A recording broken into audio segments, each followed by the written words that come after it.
Well, hello there. Welcome for another Wayne Wednesday from my video library. Glad you joined us again. So, today we're going to talk about directing. We had several questions asked about directing, and it's a really interesting topic because for me, very often if I go see a play or a musical, the direction that I really love is invisible. If I see a show where the actors just seem to be embodying the characters they're portraying, and I just get caught up in the story and I believe those people, it usually means a very good director has been involved, letting the actors find this story with their own truthfulness. I don't have much training in the way of being a director. I took a couple classes in college, but I was a pre law major, and most of my directing experience, I would say, comes from working with some good and some less than good directors. And you, as an actor, say, well, I really enjoyed that process, or oh my gosh, I would never do that to somebody.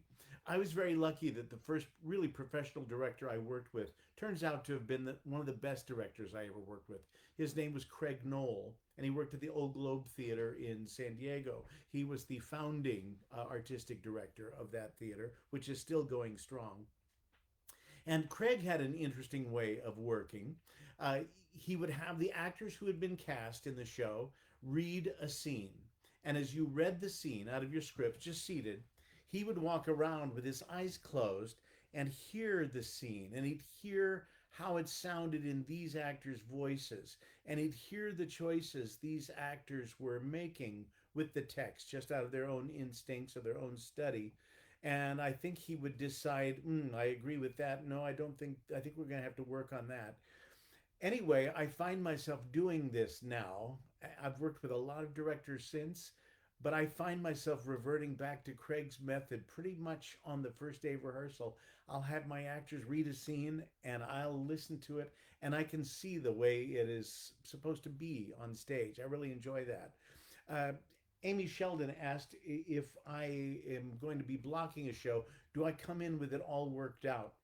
Well, it kind of depends, but certainly in the first days when I was directing for the first time, I came in with everything charted out in detail on every page of the script where everybody moved like chess pieces.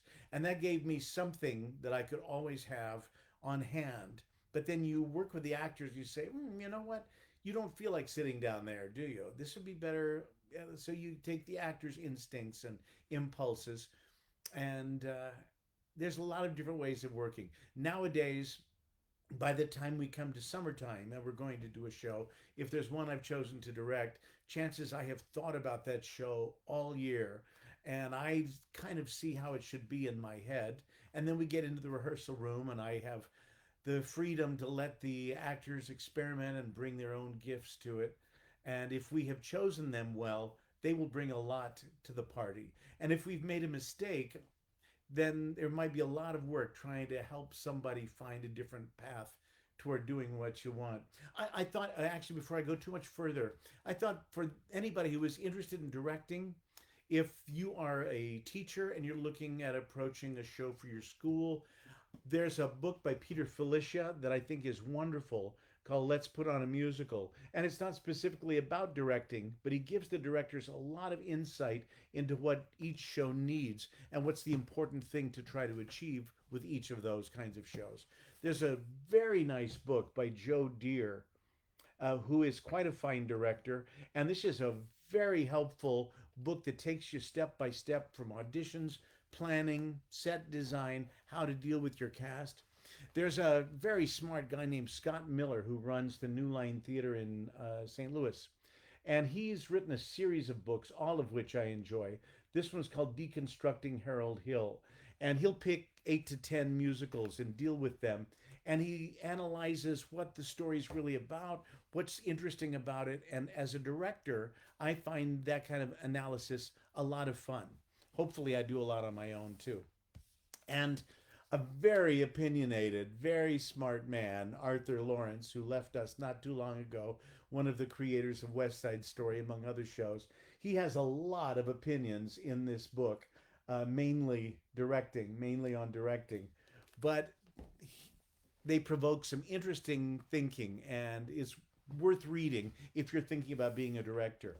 We had a good question from, and I don't know if it's J.D. Alden White or J. Dalden White, but a question: where does the director go once a show opens? Um, because sometimes I'll have board members who'll see me up in the founders room during a show that I've directed, and they'll say, "Well, shouldn't you be backstage directing?" I said, "Well, no. The director's job officially is over on opening night.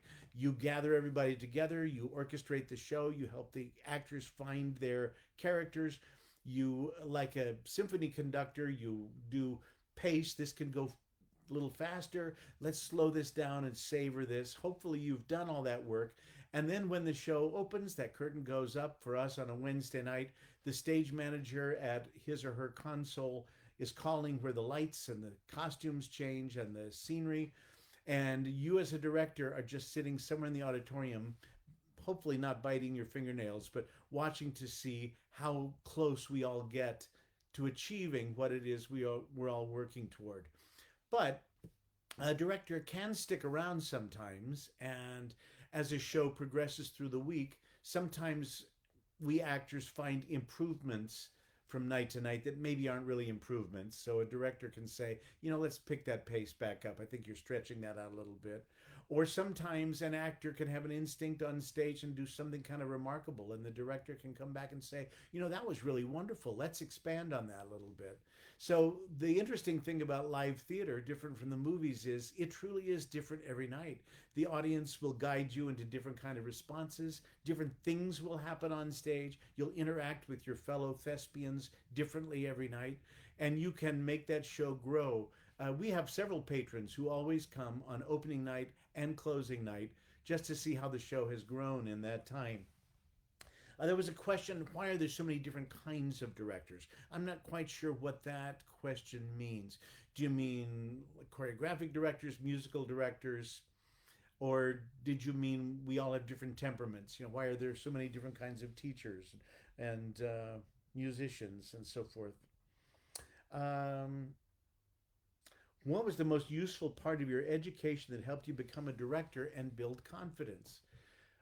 For me, because I didn't get to study theater, which is what I would have loved to have done, but it wasn't approved of, and I wasn't strong enough to buck the system right away.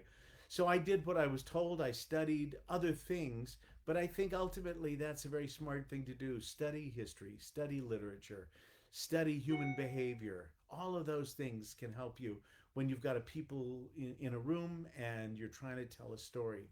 I think, storytelling is part of the human nature. I think there probably were cave people doing paintings on the wall, trying to depict what they'd seen or what they'd experienced. And one of them came up and said, if you put that picture in front of this picture, I think that story would be a little clearer. That was probably the first director.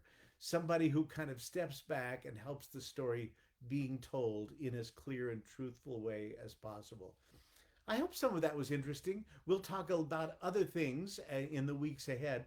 And on this Flashback Friday, we're going to specially look at a show that I was so proud to have directed here. And most of us on staff, I think, feel it was one of the strongest things we've ever done. Not one of the most famous shows, but one we were really proud of. So we hope to see you Friday.